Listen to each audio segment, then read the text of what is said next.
ಓದಲು ಬಂದ ಮೈದುನನನ್ನ ತನ್ನ ಮೈಮಾಟವನ್ನು ತೋರಿಸಿ ದಾರಿ ತಪ್ಪಿಸಿ ತನ್ನ ಸುಖಕ್ಕಾಗಿ ಉಪಯೋಗಿಸಿಕೊಂಡ ಅತ್ತಿಗೆ ಕತೆನೆಲ್ಲ ಸ್ಕಿಪ್ ಮಾಡದೆ ಪೂರ್ತಿಯಾಗಿ ಕೇಳಿ. ರಾಧವ್ ಕಾಲೇಜಿನಲ್ಲಿ ಪ್ರೊಫೆಸರ್ ಆಗಿರುತ್ತಾನೆ. ತನ್ನ ಹೆಂಡತಿ ಮಾಲತಿಯಿಂದ ಮನೆಯಲ್ಲಿ ವಾಸವಾಗಿರುತ್ತಾನೆ. ಒಂದು ದಿನ ರಾಧವ್ ತನ್ನ ವರ್ಕ್ ಮಾಡ್ತಾ ಇರುವಾಗ ಮಾಲತಿ ಆತನೊಂದಿಗೆ ಮುದ್ದು ಮಾಡೋದಕ್ಕೆ ಟ್ರೈ ಮಾಡ್ತಾಳೆ. ಆಗ ರಾಧವ್ ನನಗೆ ತುಂಬಾ ಕೆಲಸ ಇದೆ ಅಂತ ಮಾಲತಿಗೆ ಹೇಳ್ತಾನೆ. ಆಗ ಮಾಲತಿ ನಿನ್ನ ಕೈಯಲ್ಲಿ ಏನು ಆಗೋದಿಲ್ಲ ಅಂತ ಬೇಜಾರು ಮಾಡ್ಕೊಂಡು ಹೋಗಿ ಸ್ನಾನ ಮಾಡ್ತಾಳೆ. ಆಗ ಅವಳ ಮೈದುನ ವಿಕ್ಕಿ ಮಾಲತಿಗೆ ಕಾಲ್ ಮಾಡಿ 3 ತಿಂಗಳುಗಳ ಕಾಲ ಸ್ಟಡಿಗೋಸ್ಕರ ನಿಮ್ಮ ಮನೆಯಲ್ಲಿ ಬರಬಹುದಾ ಅಂತ ಕೇಳ್ಕೊಳ್ತಾನೆ. ಆಗ ಮಾಲತಿ ಅದಕ್ಕೆ ಒಪ್ಕೊಳ್ತಾಳೆ. ಬೇಗನೆಯಿಂದ ಮನೆಗೆ ಬಾಯಿ ಅಂತ ಹೇಳ್ತಾಳೆ. ಮರುದಿನ ವಿಕ್ಕಿ ಮಾಲತಿಯ ಮನೆಗೆ ಬರ್ತಾನೆ. ಆಗ ಅವನನ್ನು ನೋಡಿ ಶಾಕ್ ಆದಂತಹ ರಾಧವ್ ನೀನು ಏನು ಹೇಳ್ದೆ ಬಂದ್ಬಿಟ್ಟಿದ್ದೀಯಾ ಅಂತ ವಿಕ್ಕಿಗೆ ಕೇಳ್ತಾನೆ. ಆಗ ವಿಕ್ಕಿ ಇಲ್ಲ ನಾನು ಅತ್ತಿಗೆಗೆ ಕಾಲ್ ಮಾಡಿಯೇ ಬಂದಿದ್ದೀನಿ ಅಂತ ಹೇಳ್ತಾನೆ. ಆಗ ರಾಧವ್ ವಿಕ್ಕಿ ಬರೋ ವಿಷಯ ನೀನು ನನಗೆ ಯಾಕೆ ಹೇಳಲಿಲ್ಲ ಅಂತ ಮಾಲತಿಯನ್ನು ಕೇಳ್ತಾನೆ. ಆಗ ಮಾಲತಿ ನಿನ್ನಿಂದ ಏನು ಆಗೋದಿಲ್ಲ ನಿನಗೆ ಹೇಳಿ ಏನು ಪ್ರಯೋಜನ ಇದೆ ಅಂತ ರಾಧವ್ಗೆ ಹೇಳಿ ನೀ ಇಗ್ನೋರ್ ಮಾಡೋರ್ವನೆ ನನಗೋಸ್ಕರನೇ ಅಂತ ವಿಕ್ಕಿಗೆ ಹೇಳ್ತಾಳೆ. ಆಗ ವಿಕ್ಕಿ ಅತ್ತಿಗೆ ಅಂತ ಹೇಳಿದ್ರೆ ಮಾಲತಿ ನೀನು ನನಗೆ ಅತ್ತಿಗೆ ಅಂತ ಕರಿಬೇಡ ನನ್ನನ್ನ ಮಾಲು ಅಂತ ಕೂಗು. ಇಲ್ಲಿ ನೀನು ನನಗೋಸ್ಕರನೇ ಬಂದಿದ್ದೀಯಾ ಅಂತ ನನಗೆ ಅನ್ನಿಸ್ತಾ ಇದೆ ಅಂತ ಹೇಳ್ತಾಳೆ. ಆಗ ಶಾಕ್ ಆದಂತಹ ವಿಕ್ಕಿ ಏನು ಅಂತ ಕೇಳ್ತಾನೆ. ಆಗ ಮಾಲತಿ ನಿನಗೆ ಇನ್ಮುಂದೆ ಎಲ್ಲಾ ತಾನಾಗಿನೇ ಅರ್ಥ ಆಗುತ್ತೆ ಬಿಡು ಅಂತ ಹೇಳಿ ಹೋಗ್ತಾಳೆ.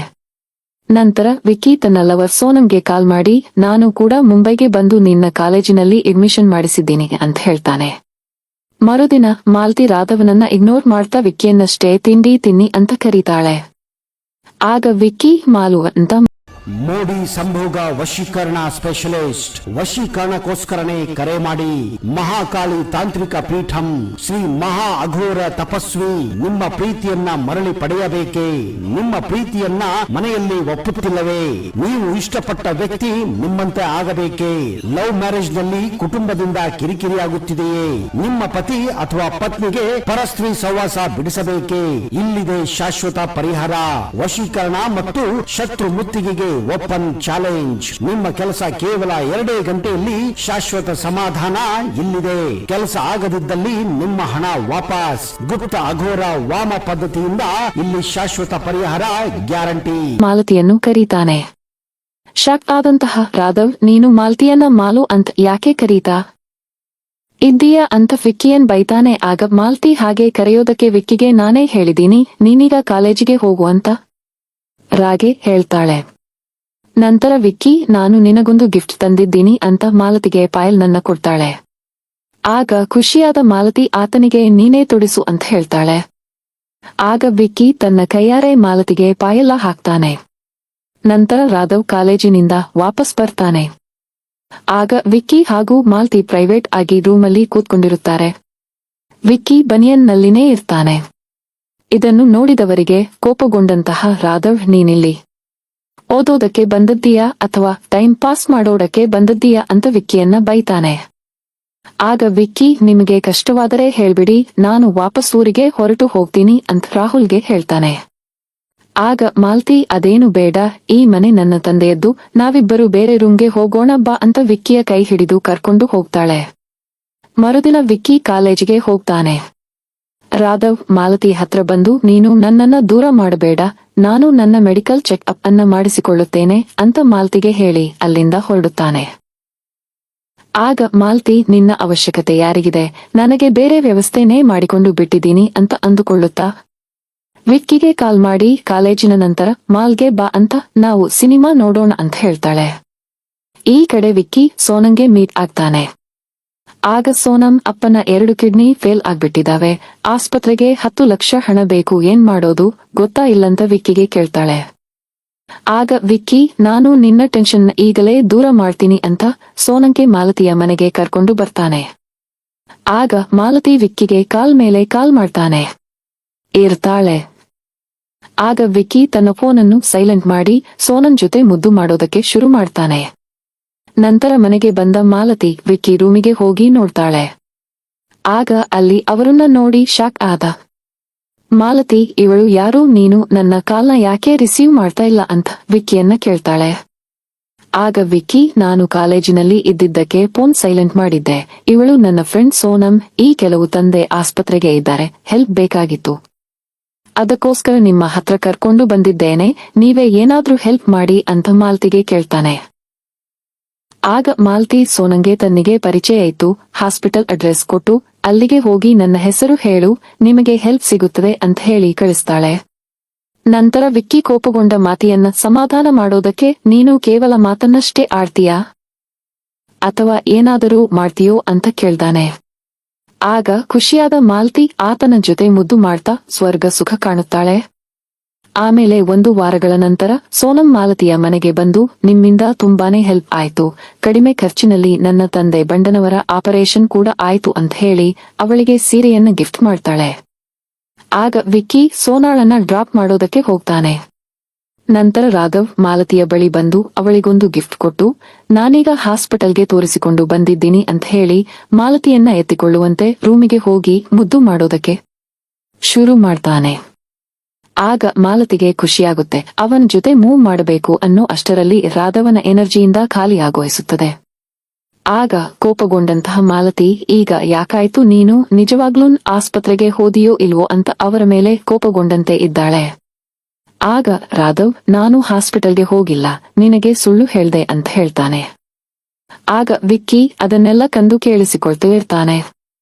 ಮಾಲತಿ, ನಿನ್ನ ಕೈಯಿಂದ ಏನು ಆಗೋದಿಲ್ಲ ಅಂತ ರಾಘವ್ ಮೇಲೆ ಕೋಪ ಮಾಡಿಕೊಂಡು ಟೆರೆಸ್ ಮೇಲೆ ಹೋಗಿ ಅಳೋದಕ್ಕೆ ಶುರು ಮಾಡ್ತಾಳೆ. ಆಗ ವಿಕ್ಕಿ ಅಲ್ಲಿಗೆ ಹೋಗ್ತಾನೆ. ಮಾಲ್ತಿ, ನಾನು ಈಗ ಅವನನ್ನು ಮದುವೆಯಾಗಿ ತಪ್ಪು ಮಾಡ್ಬಿಟ್ಟೆ. ಅವನಿಂದ ನನಗೆ ಯಾವುದೇ ಸುಖ ಸಿಗ್ತಾ ಇಲ್ಲ. ನಾನು ಅವನಿಗೆ ಡೈವೋರ್ಸ್ ಕೊಡ್ತಾ ಇಡುತ್ತೇನೆ. ನೀನು ನನ್ನನ್ನ ಮದುವೆಯಾಗಿ ಕೇಳ್ಕೊಳ್ತಾಳೆ.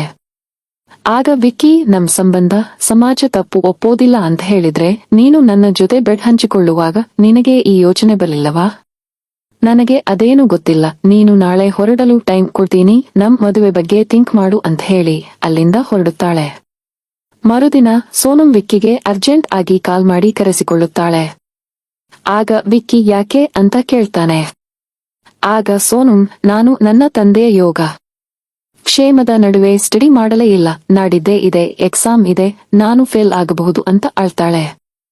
ಆಗ ವಿಕ್ಕಿ, ನೀನೇನು ಹೆದರಬೇಡ, ನನ್ನ ಹತ್ರ ಒಂದು ಪ್ಲಾನ್ ಇದೆ ಅಂತ ಹೇಳಿ ನೇರವಾಗಿ ಮಾಲತಿಯ ಹತ್ರ ಹೋಗಿ, ನಾನು ನಿನ್ನನ್ನ ಮದುವೆಯಾಗೋದಕ್ಕೆ ಒಪ್ಪಿಕೊಂಡಿದ್ದೇನೆ ಅಂತ ಹೇಳ್ತಾನೆ. ಆಗ ಮಾಲ್ತಿ ಖುಷಿಯಿಂದ ಕುಣಿದಾಡುತ್ತಾಳೆ. ವಿಕ್ಕಿ ಅಪ್ಸೆಟ್ ಆಗಿ ನಿಂತಿರ್ತಾನೆ. ಆಗ ಮಾಲ್ತಿ, ಯಾಕೆ ಏನಾಯ್ತು ಅಂತ ಕೇಳ್ತಾಳೆ. ಆಗ ವಿಕ್ಕಿ, 2 ದಿನ ಬಿಟ್ಟು ನನ್ನ ಎಕ್ಸಾಮ್ ಇದೆ, ನನಗೆ ನಿನ್ನ ನೆನಪು ಕಾಡ್ತಾ ಸರಿಯಾಗಿ ಸ್ಟಡಿ ಮಾಡೋದಕ್ಕೆ ಆಗ್ಲಿಲ್ಲ. ಹೇಗಾದ್ರೂ ಮಾಡಿ ನನಗೆ ಕ್ವೆಶ್ಚನ್ ಪೇಪರ್ ಸಿಗೋ ಹಾಗೆ ಮಾಡು ಅಂತ ಕೇಳ್ಕೊಳ್ತಾನೆ. ಆಗ ಮಾಲ್ತಿ, ನಾನು ಹೇಗಾದ್ರೂ ಅರೇಂಜ್ಮೆಂಟ್ ಮಾಡ್ತೀನಿ, ನೀನೇನು ಟೆನ್ಷನ್ ತಗೊಳ್ಬೇಡ ಅಂತ ಹೇಳಿ ರಾಘವ್ ಅವರ ಹತ್ರ ಹೋಗಿ ಅವರನ್ನು ಡೈವೋರ್ಸ್ ಪೇಪರ್ಸ್ ಕೊಟ್ಟು ಸಿಗ್ನೇಚರ್ ಮಾಡುವಂತೆ ಹೇಳ್ತಾಳೆ. ಪ್ಲೀಸ್ ನನಗೆ ಡೈವೋರ್ಸ್ ಕೊಡಬೇಡ, ನನಗೆ ಇನ್ನೊಂದೇ ಒಂದು ಚಾನ್ಸ್ ಕೊಡು ಅಂತ ಬೇಡಿಕೊಳ್ಳುತ್ತಾನೆ. ಆಗ ಮಾಲ್ತಿ ರಾಘವ್ಗೆ ಹೆಸರು ಹೇಳಿ ಕ್ವೆಶ್ಚನ್ ಪೇಪರ್ ಅಡ್ವಾನ್ಸ್ ಆಗಿ ತರು ಅಂತ ಹೇಳ್ತಾಳೆ. ಮರುದಿನ ಹೆದರಿದ ರಾಘವ್ ಒಂದು ಪೆನ್ ಡ್ರೈವ್ ನಲ್ಲಿ ಎಲ್ಲಾ ಕ್ವೆಶ್ಚನ್ ಪೇಪರ್ ತಂದು ಮಾಲ್ತಿಗೆ ಕೊಡ್ತಾನೆ. ಅದನ್ನ ಮಾಲ್ತಿ ವಿಕ್ಕಿಗೆ ಕೊಡ್ತಾಳೆ. ಆಗ ಖುಷಿಯಾದ ವಿಕ್ಕಿ ಅದರ ಪ್ರಿಂಟ್ ತೆಗೆದುಕೊಂಡು ಸೋನಂಗೆ ಕೊಡ್ತಾನೆ. ಆಗ ಸೋನಂ ತುಂಬಾ ಖುಷಿ ಪಡ್ತಾಳೆ. ವಿಕ್ಕಿ, ನೀನು ಇಷ್ಟಕ್ಕೆ ಖುಷಿ ಪಡಬೇಡ, ನಾನು ಈ ಕ್ವೆಶ್ಚನ್ ಪೇಪರ್ಗಳನ್ನ ಕಾಲೇಜಿನಲ್ಲಿ ಸೇಲ್ ಮಾಡಿ ಸಾಕಷ್ಟು ಹಣ ಮಾಡ್ತೀನಿ. ಆಮೇಲೆ ನಾವಿಬ್ಬರೂ ಮದುವೆಗೆ ಹೋಗೋಣ ಅಂತ ಸೋನಂಗೆ ಹೇಳ್ತಾನೆ. ಆಗ ಅದನ್ನೆಲ್ಲವನ್ನ ನೋಡಿ ಮಾಲ್ತಿಗೆ ಶಾಕ್ ಆಗಿ ಮನೆಗೆ ಹೋಗ್ತಾಳೆ. ನಂತರ ವಿಕ್ಕಿ ಮಾಲ್ತಿ ಹತ್ತಿರ ಹೋಗ್ತಾನೆ.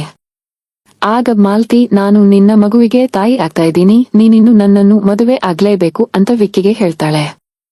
ಆಗ ವಿಕ್ಕಿ, ಅದು ನನ್ನಿಂದ ಸಾಧ್ಯ ಇಲ್ಲ, ನಾನು ಸೋನನ್ನು ಪ್ರೀತಿಸುತ್ತಾ ಇದ್ದೀನಿ ಅಂತ ಹೇಳ್ತಾನೆ. ಮೊದಲೇ ಮಾಲ್ತಿ ಸೋನಂಗೆ ತನ್ನ ಹಾಗೂ ವಿಕ್ಕಿಯ ಅಫೇರ್ ಬಗ್ಗೆ ಹೇಳಿ ಅವಳ ತಲೆ ಕೆಡಿಸಿಬಿಟ್ಟಿರ್ತಾಳೆ. ಹಾಗಾಗಿ ಮಾಲ್ತಿ, ಸೋನಂ ನಿನ್ನನ್ನು ಮದುವೆ ಆಗ್ತಾಳೋ ಇಲ್ವೋ ಕೇಳ್ನೋಡು ಅಂತ ವಿಕ್ಕಿಗೆ ಹೇಳ್ತಾಳೆ. ಆಗ ವಿಕ್ಕಿ ಸೋನಂಗೆ ಕಾಲ್ ಮಾಡ್ತಾನೆ. ಆಗ ಸೋನಂ, ನೀನು ದೊಡ್ಡ ಮೋಸ್ಕಾರದಿದ್ದೀಯಾ, ವಾಪಸ್ ನನಗೆ ಕಾಲ್ ಮಾಡ್ಬೇಡ ಅಂತ ಬೈತಾಳೆ. ಆಗ ಮಾಲತಿ ಜೋರಾಗಿ ನಗೋದಕ್ಕೆ ಶುರು ಮಾಡಿದ್ರೆ ಕೋಪಗೊಂಡಂತಹ ವಿಕ್ಕಿ ಫ್ಲವರ್ ವಾಸ್ನಿಂದ ಮಾಲತಿಯ ತಲೆಗೆ ಹೊಡೆದು ಕೊಲೆ ಮಾಡಿ ಶವವನ್ನ ಗಾರ್ಡನ್ನಲ್ಲಿ ಹೂತು ಹಾಕಿ ವಾಪಸ್ ಮನೆ ಒಳಗೆ ಹೋಗ್ತಾನೆ. ಆಗ ಅಲ್ಲಿ ರಾಧವ್ ಮಾಲತಿ ಹಾಗೆ ಮಾಸ್ಕ್ ಹಾಕೊಂಡು ಕೈಯಲ್ಲಿ ಮೊಬೈಲ್ ಹಿಡಿದು ನಿಂತಿರ್ತಾನೆ. ಆಗ ವಿಕ್ಕಿ ಅವಳು ಮಾಲತಿ ಅಂತ ತಿಳ್ಕೊಂಡು ನಾನು ನಿನ್ನನ್ನು ಈಗಲೇ ಕೊಲೆ ಮಾಡಿದ್ದೀನಿ, ನೀನು ಇಲ್ಲಿಗೆ ಹೇಗೆ ಬಂದೆ ಅಂತ ಕೇಳ್ಬಿಡ್ತಾನೆ. ಆಗ ರಾಧವ್ ಮಾಲತಿಯ ಮಾಸ್ಕ್ ಅನ್ನು ತೆಗೆದು ಪೊಲೀಸ್ಗೆ ಫೋನ್ ಮಾಡಿ ವಿಕ್ಕಿ ಮಾಲತಿಯನ್ನ ಕೊಲೆ ಮಾಡಿದ್ದು, ಅದನ್ನ ತಾನೇ ಒಪ್ಪಿಕೊಂಡಿದ್ದು ಎಲ್ಲವನ್ನೂ ಪೊಲೀಸರಿಗೆ ಹೇಳ್ತಾನೆ. ಕೊನೆಗೆ ಪೊಲೀಸ್ ಅವರು ವಿಕ್ಕಿಯನ್ನ ಅರೆಸ್ಟ್ ಮಾಡ್ತಾರೆ. ಈ ಕತೆ ಇಷ್ಟವಾದರೆ ದಯವಿಟ್ಟು ಒಂದು ಲೈಕ್ ಕೊಡಿ, ಸಬ್ಸ್ಕ್ರೈಬ್ ಮಾಡಿಕೊಳ್ಳಿ, ಸ್ನೇಹಿತನಿಗೆ ಹಂಚಿಕೊಳ್ಳಿ. ಧನ್ಯವಾದಗಳು. ಮೋಡಿ ಸಂಭೋಗ ವಶೀಕರಣ ಸ್ಪೆಷಲಿಸ್ಟ್. ವಶೀಕರಣಕ್ಕೋಸ್ಕರನೇ ಕರೆ ಮಾಡಿ. ಮಹಾಕಾಳಿ ತಾಂತ್ರಿಕ ಪೀಠಂ ಶ್ರೀ ಮಹಾ ಅಘೋರ ತಪಸ್ವಿ ನಿಮ್ಮ ಪ್ರೀತಿಯನ್ನ ಮರಳಿ ಪಡೆಯಬೇಕೇ? ನಿಮ್ಮ ಪ್ರೀತಿಯನ್ನ ಮನೆಯಲ್ಲಿ ಒಪ್ಪುತ್ತಿಲ್ಲವೇ? ನೀವು ಇಷ್ಟಪಟ್ಟ ವ್ಯಕ್ತಿ ನಿಮ್ಮಂತೆ ಆಗಬೇಕೇ? ಲವ್ ಮ್ಯಾರೇಜ್ ನಲ್ಲಿ ಕುಟುಂಬದಿಂದ ಕಿರಿಕಿರಿಯಾಗುತ್ತಿದೆಯೇ? ನಿಮ್ಮ ಪತಿ ಅಥವಾ ಪತ್ನಿಗೆ ಪರಸ್ತ್ರೀ ಸಹವಾಸ ಬಿಡಿಸಬೇಕೇ? ಇಲ್ಲಿದೆ ಶಾಶ್ವತ ಪರಿಹಾರ. ವಶೀಕರಣ ಮತ್ತು ಶತ್ರು ಮುತ್ತಿಗೆಗೆ ಓಪನ್ ಚಾಲೆಂಜ್. ನಿಮ್ಮ ಕೆಲಸ ಕೇವಲ 2 ಗಂಟೆಯಲ್ಲಿ ಶಾಶ್ವತ ಸಮಾಧಾನ ಇಲ್ಲಿದೆ. ಕೆಲಸ ಆಗದಿದ್ದಲ್ಲಿ ನಿಮ್ಮ ಹಣ ವಾಪಸ್. ಗುಪ್ತ ಅಘೋರ ವಾಮ ಪದ್ಧತಿಯಿಂದ ಇಲ್ಲಿ ಶಾಶ್ವತ ಪರಿಹಾರ ಗ್ಯಾರಂಟಿ.